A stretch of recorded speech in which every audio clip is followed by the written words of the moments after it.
Hola y bienvenidos a través de la Biblia con Les Feldick. Les Feldick, un ranchero y agricultor de Oklahoma, ha estado enseñando clases bíblicas al estilo casero durante más de 20 años en Iowa, Oklahoma y Texas. El estilo único de enseñanza bíblica de Les Feldick ha hecho que los libros de la Biblia cobren vida. Cuando les está enseñando, es tan interesante que la gente dice que el tiempo parece volar. Y ahora, aquí está Les Feldick. Está bien, es bueno tener a todos de vuelta y este es el programa número 4.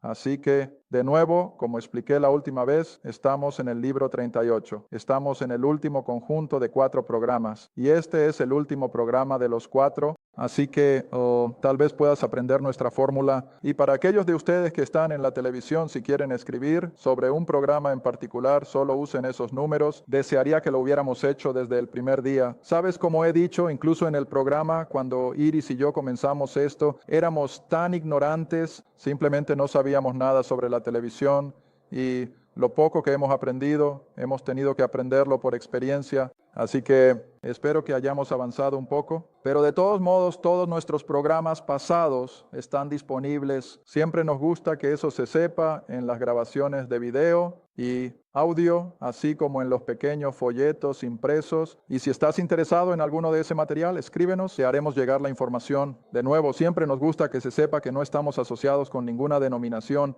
Soy miembro de una iglesia local. Tuve una buena y larga conversación con mi pastor justo el domingo pasado por la noche después de la iglesia. Así que si alguno de ustedes se pregunta si no estoy asociado, sí, lo estoy. Pero como él y yo acordamos, no siempre estamos de acuerdo en todo y no tenemos que hacerlo. De todos modos nos amamos, pero él lo es. Él es muy solidario con nosotros, nuestro ministerio. Y quiero que la gente lo sepa, pero no solo promover una denominación.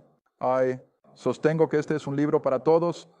Esto no es para ninguna denominación en particular. Ninguna denominación tiene la exclusividad del cielo y ni de la salvación tampoco. Así que simplemente enseñamos la palabra y dejamos que las cosas caigan donde tengan que caer. No, a todo el mundo le gusta y a veces pisamos algunos callos, lo sé. Pero como le dije a una señora hace muchos años, ella salió por la puerta y dijo, todos mis dedos están sangrando. Y yo dije, volveremos la próxima semana y lo haremos todo de nuevo, porque no vamos a retroceder. Porque no les gusta lo que oyen. Así que, de todos modos, volvamos justo donde lo dejamos en Efesios capítulo 5. Y estábamos en el versículo 22 y habíamos retrocedido y mirado cómo Abraham e Isaac fueron ambos fracasos como esposos en un par de ocasiones, pero Dios intercedió y aún así cuidó de sus esposas a pesar de eso. Y siento que lo mismo es apropiado hoy. Cuando tenemos una esposa que se somete a su esposo y él puede que no siempre tenga razón, puede tropezar a veces, pero si ella desempeña su papel como Dios lo quiso, él compensará las diferencias. Y siempre recuerda, Pablo está hablando sobre la relación matrimonial de los creyentes. Ahora el Señor sabe que a los hombres impíos no se les puede dar este tipo de, ¿qué debería decir? Libertad y responsabilidad. ¿Qué más? ¿Van a abusar de ello? Pero no estamos hablando de ese tipo de hombres. Estamos hablando de hombres creyentes que conocen al Señor, que aman al Señor, quienes, como hemos visto en estos versículos anteriores, saben lo que es caminar en la plenitud del Espíritu, lo que es vivir en una vida de regocijo y felicidad, y sabiendo que el Señor es la cabeza del esposo, así como el esposo a su vez es la cabeza de la esposa. Así que siempre mantén esto en perspectiva. Esto no le da a los hombres un libre albedrío para simplemente dominar a la mujer de ninguna manera. Nada en las Escrituras le da a los hombres esa prerrogativa, pero cuando se trata del análisis final, de la toma de decisiones, y creo que especialmente cuando se trata de disciplinar a los niños, entonces la mayor responsabilidad recae en el padre como veremos probablemente en nuestro próximo programa y en el capítulo 6, donde el padre es quien se considera responsable de la disciplina de los niños. Y por supuesto, eso está muy lejos de hoy, donde la mayor parte de eso queda en manos de la pobre madre. Está bien, versículo 23, continuando entonces, que después las esposas serán sumisas porque el esposo es la cabeza de la esposa. Así de como Cristo es la cabeza de la iglesia, que es el Salvador del cuerpo. Ahora, siempre recuerda que la palabra iglesia no significa ese edificio en la esquina. Y mientras pensaba nuevamente en estas cosas anoche, recuerdo cuando me casé por primera vez con mi pequeña chica de aquí de Oklahoma, y por supuesto yo era de Iowa, y su expresión siempre era la casa de la iglesia. Bueno, vamos a ir a la casa de la iglesia.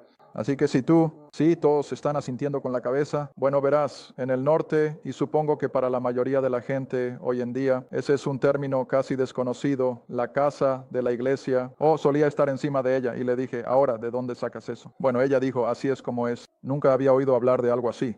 Lo llamábamos la iglesia, pero ¿sabes qué? Ella tenía razón. Es la mujer casa de la iglesia. Ese edificio no es la iglesia. ¿Ves? Ese edificio es solo ladrillo y piedra. La iglesia está formada por los verdaderos creyentes que se reúnen en esa casa de la iglesia. Y así le he dicho más de una vez, cariño, le dije, tenías razón y yo estaba tan equivocado. Porque ahora entiendo que la iglesia no es un edificio. Quiero decir, es un total error pasar por ahí. Y yo dije, hay una iglesia bonita. No, eso no es una iglesia. Es un edificio. Pero de acuerdo con nuestra cultura y todo, así es como hemos llegado a verlo. La iglesia está formada del elemento creyente, el cuerpo de Cristo. ¿Ves? Y así es como Pablo siempre lo usó y he explicado en programas anteriores. La palabra en griego, supongo que tal vez pueda usar mi pizarra una vez más hoy, y la palabra en griego es eclesia. Y como siempre digo, puedes escribirlo con KS o CS, no hace ninguna diferencia. Pero la eclesia es la palabra griega que siempre se traduce con una o dos excepciones como iglesia, pero debería ser definida como una asamblea convocada. Una asamblea convocada es una definición mucho mejor que simplemente darle el término iglesia. ¿Hay algo mal con nuestra electrónica? Así que de todos modos, la asamblea convocada ahora es el cuerpo de Cristo y siempre, donde sea que veas el término iglesia, eso es lo primero que debes observar. No digas simplemente, bueno, es la iglesia que es su cuerpo. No, puede que no lo sea, y he usado estos en programas anteriores. Cuando Esteban, creo que es en el capítulo 7 de Hechos, habla de la iglesia que estaba en el desierto. Bueno, ahora no era un edificio con una torre, todos ustedes lo saben. Tampoco era una iglesia que practicara la cena del Señor y tuviera pastores, obispos y diáconos. Tú lo sabes. Eran los hijos de Israel que recientemente habían salido de Egipto. Entonces, ¿por qué en el mundo el Nuevo Testamento los llama iglesia? Bueno, eran una asamblea de personas convocadas que recientemente estaban en Egipto y ahora alrededor de la montaña en Sinaí. Y así se convirtieron en una asamblea convocada, pero Dios mío, no eran una iglesia, ¿ves? Como pensamos en la palabra iglesia. Y así siempre recuerda que cuando veas la palabra iglesia, esta es la razón por la que Pablo casi siempre lo identifica como la iglesia, que es su cuerpo, lo que hace una gran diferencia con la palabra iglesia, como se usa tal vez en el capítulo 2 de Hechos y así sucesivamente. Así que aquí de nuevo, por lo tanto, la iglesia de la cual Él es el Salvador del cuerpo en el versículo 23.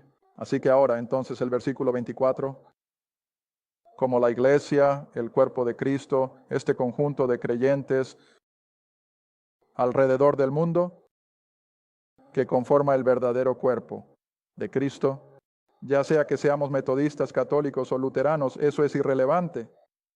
Si hemos nacido de nuevo y somos hijos de Dios, automáticamente estamos en ese cuerpo de Cristo y ese cuerpo de Cristo se reunirá en edificios de iglesia. No, todas las personas en ese mismo edificio de la iglesia están en el cuerpo de Cristo. Eso depende, por supuesto, de cuánto se promueva la verdad.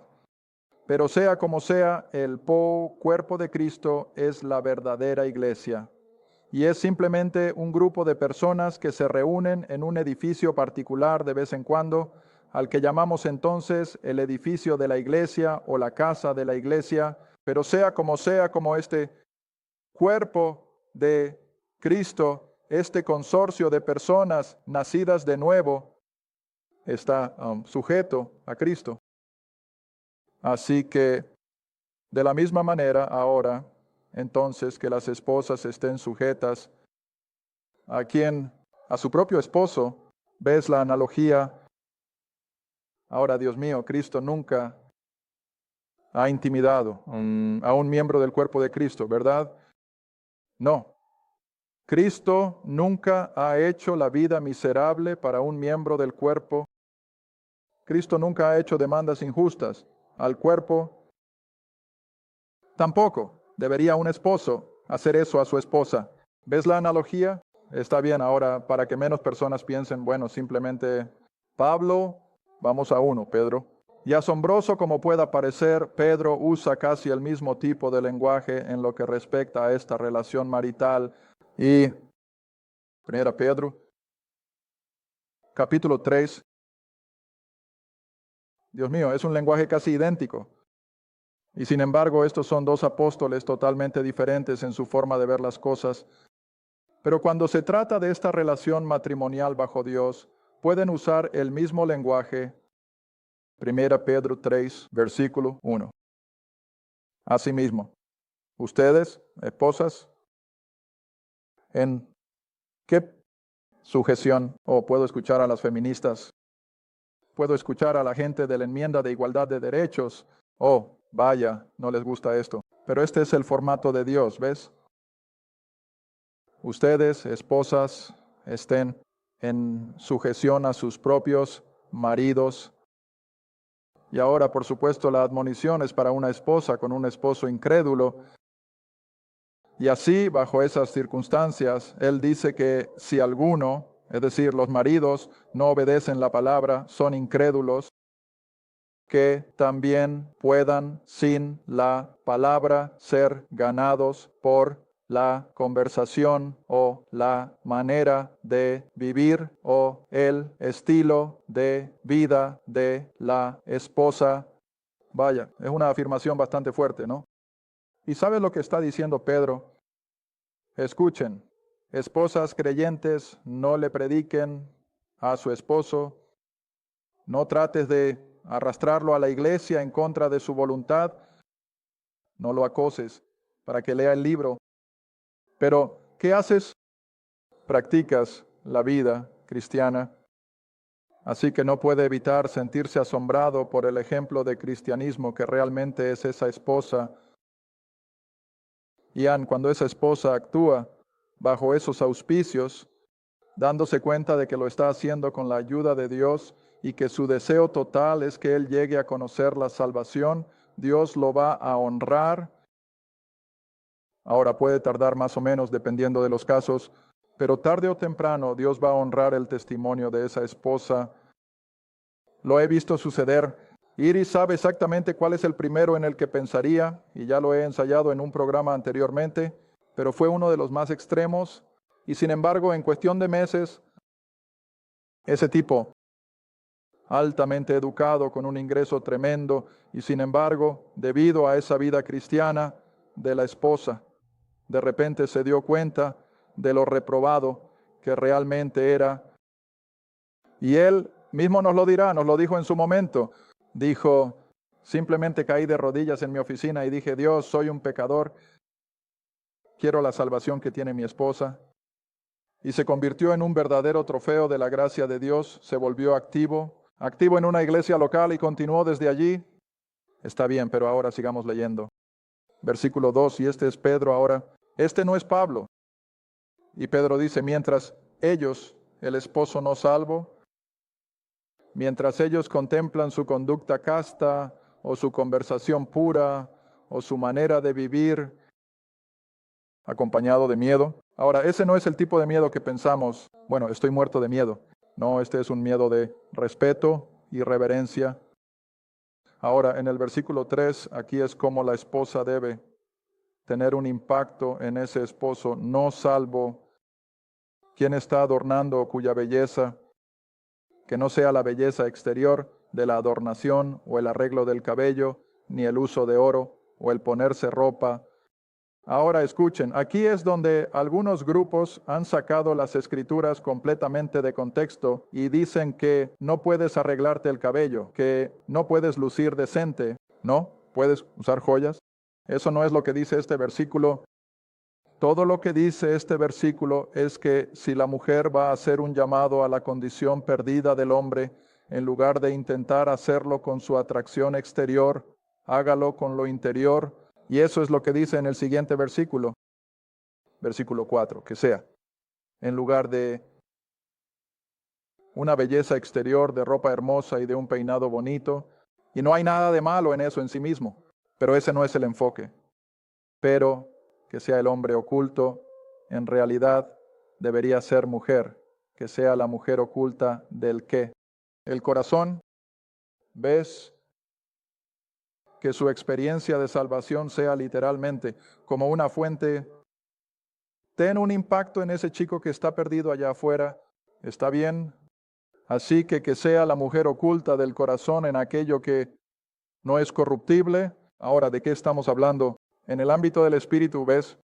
En el ámbito de lo invisible, incluso el adorno o el vestir de un espíritu manso y tranquilo, que a la vista de Dios tiene un gran precio. Oh, Proverbios lo dice incluso mejor que eso, ¿no? El vestir de un espíritu manso y tranquilo, que a la vista de Dios tiene un gran precio. Oh, Proverbios lo dice incluso mejor que eso, ¿no? Oh, Proverbios dice que es más grande que una esposa y luego continúa explicando todo lo que ella puede hacer y hará. ¿Está bien? Versículo 5. Pedro escribe, de esta manera mira, de esta manera. En tiempos antiguos las mujeres santas también que confiaban, tenían fe, creían en Dios, se adornaban, no con ropa hermosa, no con una apariencia exterior bonita, aunque ahora detengámonos un minuto, ¿lo eran? Bueno, ya hemos visto dos ejemplos. Sarai era tan impresionante que incluso a los 65 años el faraón la quería como esposa en su harén. Bueno, eso no es decir algo, ¿verdad? Ella era hermosa. Ella era preciosa. También lo fue Rebeca. Pero Pedro dice, eso no es de lo que estamos hablando. Estamos hablando de lo que eran por dentro. En el ámbito del espíritu, ¿ves? Está bien. Y así las mujeres santas también, que confiaban en Dios, se adornaban estando en sujeción a sus propios maridos. Ahora recuerda lo que leímos en Génesis, cuando Abraham dijo, ahora mira, Sarai, eres tan hermosa. Sabemos que los egipcios te llevarán directamente al harén del faraón y para salir con la suya me van a matar. Así que digamos que eres mi hermana. La escritura nos habla de una pelea a muerte que tuvieron. Sarai discutió el punto y dijo, bueno, ¿qué demonios te pasa? Y así sucesivamente. No, evidentemente Sarai, en completa sujeción, dice, está bien, Abraham, si así lo quieres, pero como señalé en el programa anterior, a pesar de que Abraham fracasó miserablemente, ¿quién se encargó de ella? Dios lo hizo. Dios lo hizo, se aseguró de que la cosa no explotara. Está bien, ahora sigamos aquí en la pequeña epístola de Pedro, versículo 6. Así como Sarai obedeció. Abraham, llamándolo Señor. Ahora esa es una L minúscula, así que es simplemente un término de respeto. Y así ella obedeció a Abraham, llamándolo Señor. ¿De quiénes son ustedes las hijas? Y por supuesto, Pedro está escribiendo a creyentes judíos en particular. mientras hagan el bien y no tengan miedo ante ninguna sorpresa. Igualmente, ustedes maridos, ven, esto es casi Pablo, de nuevo.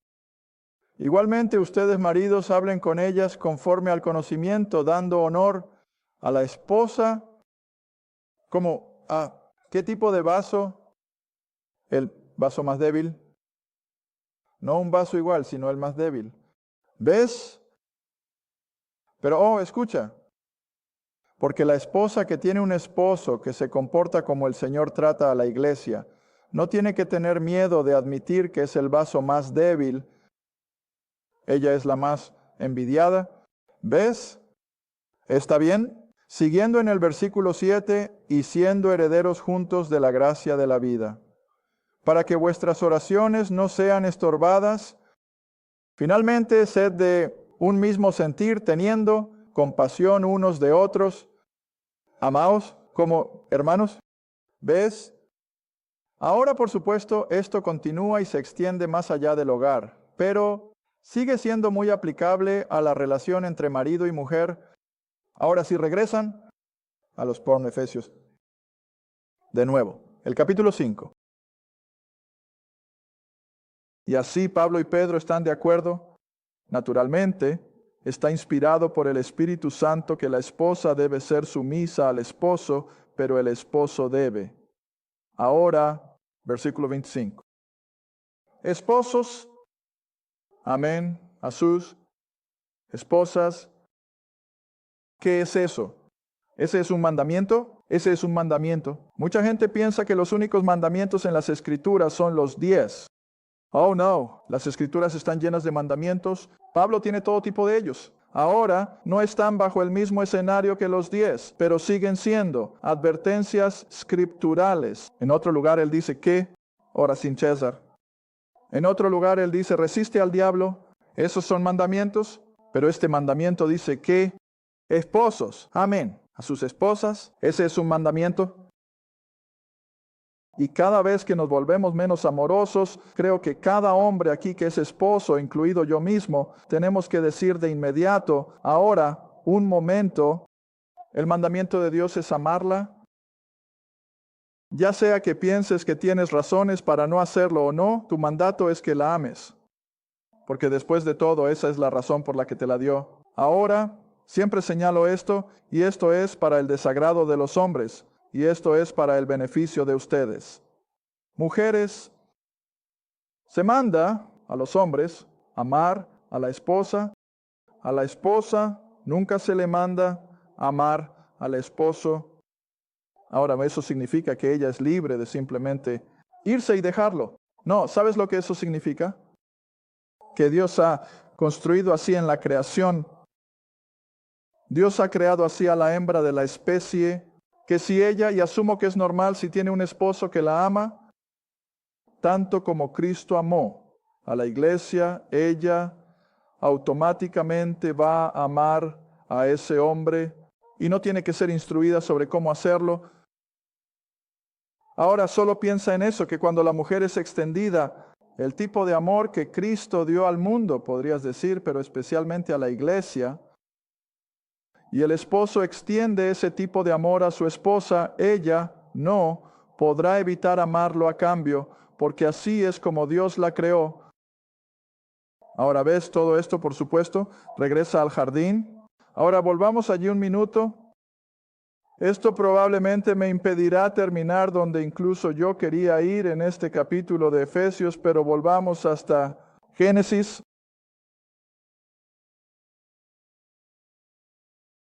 Capítulo 2, versículo 23 y 24. Ahora, aquí es donde comenzó todo este formato. Aquí es donde comenzó el formato del esposo, siendo la cabeza de la mujer, y Dios nunca lo revocó. Nunca ha sido parte integral de las Escrituras a lo largo de la historia humana, y sigue siendo válido hoy en día. Génesis capítulo 2, versículo 23 y 24. Y Adán dijo, esta es ahora hueso de mis huesos, carne de mi carne, y ella será llamada mujer, porque fue tomada del hombre. Por lo tanto, ¿ves? Por lo tanto, recuerda, siempre estoy enseñando que en la creación Eva estaba en Adán. Adán estuvo solo durante un tiempo determinado, pero una vez que Dios consideró apropiado traer a su compañera a la escena, la sacó de Adán y se la presentó como su esposa. Y luego dice, versículo 24, por tanto, dejará el hombre a su padre y a su madre, y se unirá a su mujer, y serán una sola carne. Así es como comenzó. A pesar de que Eva estaba en Adán en la creación, no fue hasta que Dios se la presentó al hombre como su esposa que comenzaron a ser uno. El concepto de que los dos se convierten en uno, ahí es donde realmente comenzó, y Pablo se referirá a eso. Ahora vuelve a Efesios otra vez si puedes.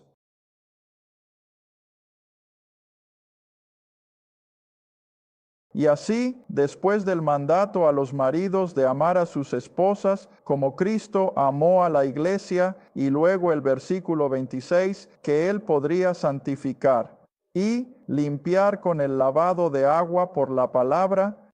Es decir, ya estamos perdonados, pero estamos en el viejo mundo. Vamos a ser contaminados, vamos a cometer pecado, y así necesitamos esa limpieza diaria que solo la palabra puede darnos. Es el único lavado que, lo que Pablo nos da es el lavado de agua por la palabra, versículo 27, para que Él pueda presentársela a sí mismo, una iglesia o cuerpo glorioso, sin mancha ni arruga ni cosa semejante, y luego vuelve nuevamente a lo físico. Así deben los hombres amar a sus esposas como a sus propios cuerpos, porque el que ama a su esposa, ama a quién, a sí mismo. A sí mismo, quiero decir, cada uno de nosotros lo sabe. Tan pronto como seamos menos amorosos con nuestras esposas, hey, lo vamos a notar. Ella no va a ser tan receptiva. No voy a esperar un pastel de manzana recién hecho si la he estado tratando como basura. Pero, oh Dios, cuando la trato bien, esas son las cosas que puedo esperar. Está bien, pero ahora tenemos que seguir adelante.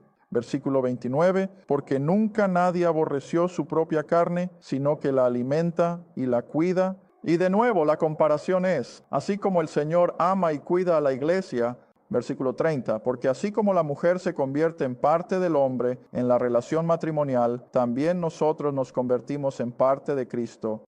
Y ahora el versículo 31 es con el que al menos quiero terminar. Versículo 31, por esta causa, dado que somos uno con Cristo y uno con nuestra esposa, por esta causa dejará el hombre a su padre y a su madre, y se unirá a su esposa, y los dos serán una sola carne. Es un gran misterio. Algunas de estas cosas son difíciles de comprender, pero dice, mi análisis final es que es una imagen de Cristo y la iglesia. Pero ahora el versículo 33, mira el versículo 33, sin embargo, que cada uno de ustedes ame a su esposa como a sí mismo, y la esposa debe asegurarse de responder, reverenciando o dando al esposo el respeto que se merece. Ahora he estado enseñando esto a jóvenes y a personas mayores durante, supongo, más de 20 años, y siempre he dicho que si pudiéramos practicar esto, la tasa de divorcios entre los creyentes caería a cero. Gracias por ver a través de la Biblia con Les Feldick, un estudio bíblico semanal.